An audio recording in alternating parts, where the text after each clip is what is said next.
त्याला असं फोन आला मारायला कंपाऊंड तोडलं काही झालं तर गेल्या वेळेला आम्ही मार खाल्लो भांडणामुळे त्यांचं काय करायचं आम्हाला भांडणं होईल असं म्हणले नाही कारण की त्यांची जागा त्यांच्या वडिलांची जागा बोलले जाते। काय सांगणार आहे आपलं पहिलं नाव सांगा। दारकू काय तुम्हाला त्रास होतो तुमच्या वडिलांची जागा आहे आणि आज तुम्हाला त्रास होतो म्हणजे लय त्रास खूप मारलं त्यांची ना अगर परत अगर समजा आता जशी पोलिसांनी डायरेक्ट धमकी देऊन गेलेत का मर्डर बिर्डर झालं तर मी यांच्या साईडून थोडं लढायला लागलो तर शायद माझ्यावरच नजर असेल त्यांची माझंच मर्डर करायचं प्लॅन असेल। मतदारांमध्ये सर्वांचं नाव आहे का? सर्वांचं आहे सर माझं स्वतः सर्वांनी केलेलं सरकार बनली सुद्धा आदिवासीच्या जीवावरती सरकार बनली एकदा हो आणि आता तुम्हाला कोण बघत नाही। जेव्हा इलेक्शन होतं त्या टायमाला तुम्हाला त्रास झालेला का? भरपूर इलेक्शन मध्ये त्रास झाला। पाऊल काय असणार अगर इनकेस यांची मदत कोणीच नाही केली तर ह्यांना वालीव कोण असणार आहे पाठीमागे? सर आता त्यांना आम्ही एक मित्र म्हणून या अर्थाने थोडासा सपोर्ट करू शकतो परंतु त्यांची जी माणसं आहेत यांच्यावरती एवढा अत्याचार झाला 3 महिन्यामध्ये तर त्यांनी सरळ सांगितलं की दादा जर कोणीच नाही आलं तर आम्ही सरळ सरळ याच जमिनीमध्ये आत्महत्या करून त्यांच्या नावाने आम्ही सरळ चिठ्ठी पिठी लिहून सगळ्यांना जाहीर निवेदन देऊ सरळ। नमस्कार मी अजय वर्मा आणि आपण सगळे पाहतात राष्ट्रप्रथम न्यूज। सध्या आम्ही सातवलीच्या गावदेवी मंदिरच्या पाठीमागे उपस्थित आहे। तुम्ही बघू शकता आमच्या पाठीमागे जे महिला आहे ते इकडची स्थानिक आदिवासी महिला आहे आणि तेच या पालघर जिल्ह्याची आदिवासी महिला जाणल्या जातात कारण की आदिवासी क्षेत्रात आदिवासींचा बोलबाला असतो हा पालघर जिल्ह्यात आणि सध्या ना आता कुठे ना कुठे या महिलांचा हाल एक बेहाल झालेला आहे कारण की यांची तक्रार गेले 2 महिन्या अगोदर पण होती आणि परत एकदा तीच परिस्थिती आता परत निर्माण झालेली आहे। आमच्या बरोबर उपस्थित मान्यवर त्यांना आम्ही चर्चा करणार आहे कारण की त्यांची स्वतःची जागा कुठे ना कुठे कुठला बाहेरचा बिल्डर येऊन त्याची जागा हडपण्याचं काम करत आहे आणि त्यांना बेदम मारण्याचा धमकी देत आहे आणि पोलीस प्रशासन त्यांच्यावरती लक्ष नाही घालत।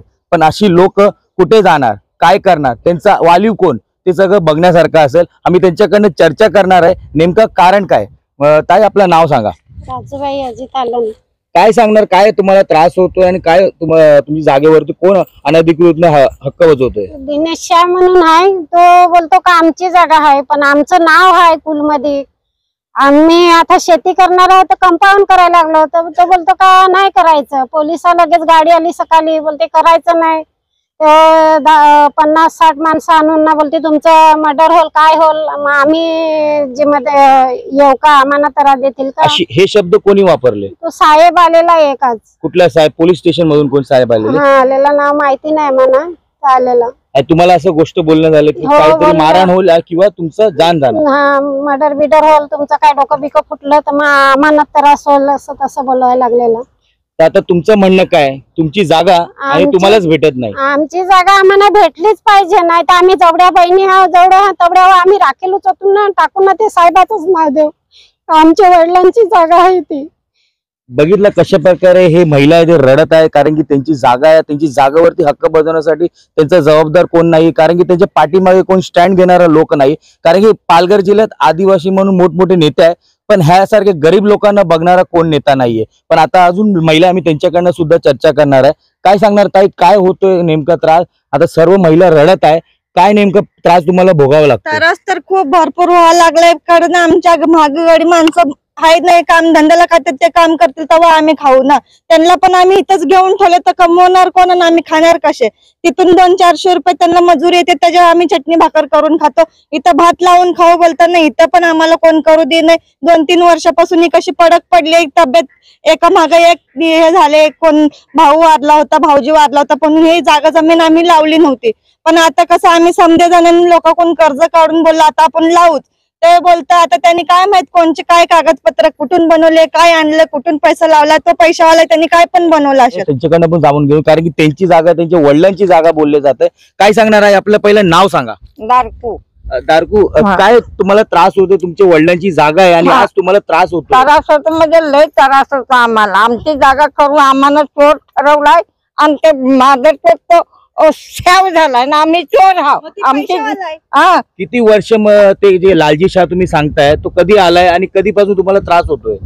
आमचे माझे नातूला माहित आहे पण 1-3 वर्षापासून आमचा शेत फरक पाडला तर कसा आमच्या माझ्या मुलीचा नवरा वारला माझं 3 भाऊ वारले मग कोण करणार?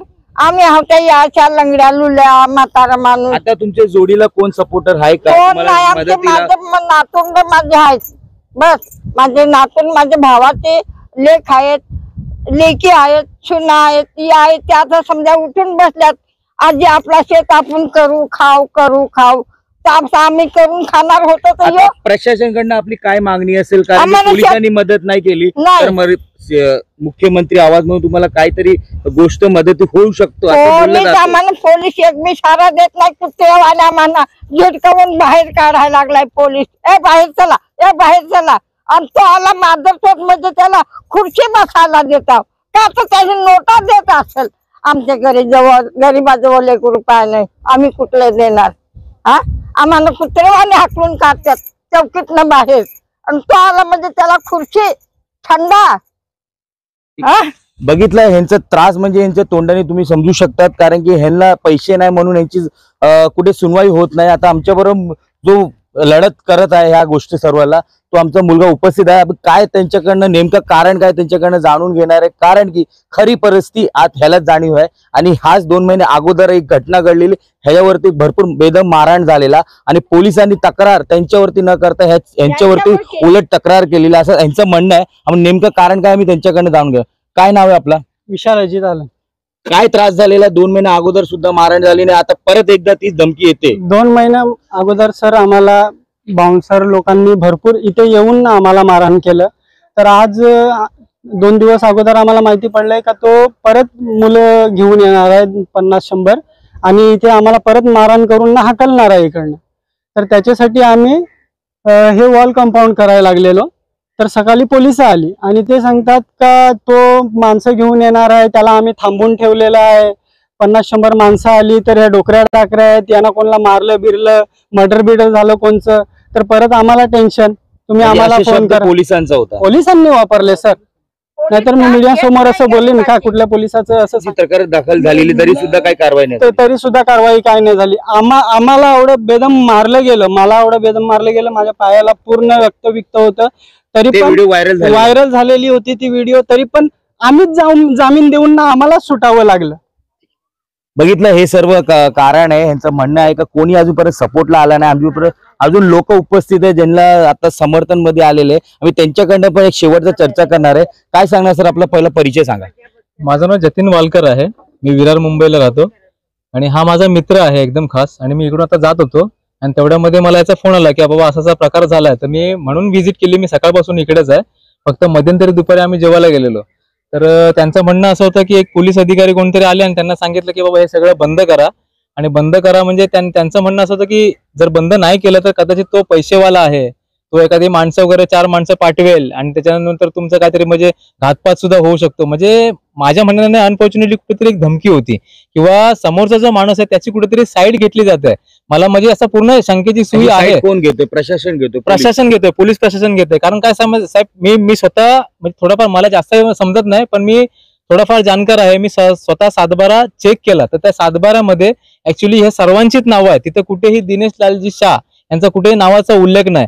आणि हे आपण सरळ प्रूफ करतोय, आपण प्रशासनाला दाखवतोय, तरी सुद्धा प्रशासन त्यांचीच जमीन आहे. मग ते सांगतात आमची जमीन आहे म्हणून, आता तुम्ही सांगता तुमची जमीन आहे म्हणून. मग आम्ही कोणाची समजावं? म्हणजे आपण पुरावा देऊन सुद्धा जर असं खोटं लांछन किंवा काहीतरी वेगळं दिशाभूल करण्याचा प्रयत्न चाललाय म्हणजे कुठेतरी यांच्यावर सरळ सरळ अन्याय होतोय. आता जसं यांचं म्हणणं होतं का फॉरेस्टची जागेवर त्यांनी बिल्डिंग बांधकाम केलंय, भिंत बांधकाम केलंय आणि यांची स्वतः जागेवर यांना काही बाउंड्री लावायला सुद्धा दिला नाही. त्यावरती आपलं काय सांगणार? माझं म्हणणं ना सर सरळ सरळ आहे की यांनी सरळ सरळ प्रशासनाची जे काय म्हणजे महानगरपालिका असू दे, तलाठी ऑफिस असू दे, तहसील असू दे किंवा पोलीस प्रशासन असू दे, इकडे कुठेतरी पैशाचं आर्थिक व्यवहाराचं कुठेतरी संगनमत आहे हे क्लिअर होते सर.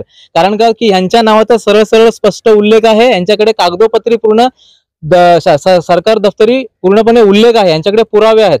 त्याच्याकडे पुरावा नाही आहे, परंतु त्याने शासन दफ्तरी पूर्णपणे जे काही खेळ केलेला आहे कागदोपत्री तो सरळ सरळ उघड झालेला आहे आणि आपण त्याच्याबद्दल पडताळणी सुद्धा केलेली आहे. आणि ती पडताळणी आपण प्रशासनाकडे मांडून पुरावा निश्चित प्रूफ केलेला आहे की ही जमीन यांचीच आहे, बरोबर. परंतु आता असं झालंय की बाहेरून येणारा माणूस एक आदिवासी जो भारतीय घटक आहे, जो मूळ निवासी आहे, त्याच्यावरती सरळ अन्याय होतो आणि सर कोणी याच्यामध्ये येऊ शकत नाही. शेवटचं पाऊल काय असणार? अगर इन केस यांची मदत कोणीच नाही केली तर ह्यांना वालीव कोण असणार आहे पाठीमागे? सर आता त्यांना आम्ही एक मित्र म्हणून या अर्थाने एक थोडासा सपोर्ट करू शकतो, परंतु त्यांची जी माणसं आहेत यांच्यावरती एवढा अत्याचार झाला 3 महिन्यामध्ये, तर त्यांनी सरळ सांगितलं की दादा जर कोणीच नाही आले तर आम्ही सरळ सरळ याच जमिनीमध्ये आत्महत्या करून त्यांच्या नावाने आम्ही सरळ चिठ्ठी बिट्टी लिहून सगळ्यांना जाहीर निवेदन देऊ सरळ की आम्हाला आमच्या जमिनी जर उदरनिर्वाहासाठी जर न्याय मिळत नसेल, आमची जमीन आम्ही स्वतः जर राबवू शकत नसेल, तर मग ती शोकांतिक आहे ना. म्हणजे इथले जे प्रशासन असेल किंवा इकडचे जे सत्ताधारी पक्ष असेल किंवा इतर, आता एकच नाही आहे म्हणा, भरपूर पक्ष आहेत आपल्या वसईरणमध्ये, परंतु एवढ्या सगळ्या न्यूज होऊन सुद्धा यांच्या बाजूने कोणीच येत नाही. म्हणजे शोकांतिक आहे की माणुसकी संपली, मला असं तर म्हणायचं आहे. म्हणजे जिथं पैसा जिंकला, माणुसकी संपली.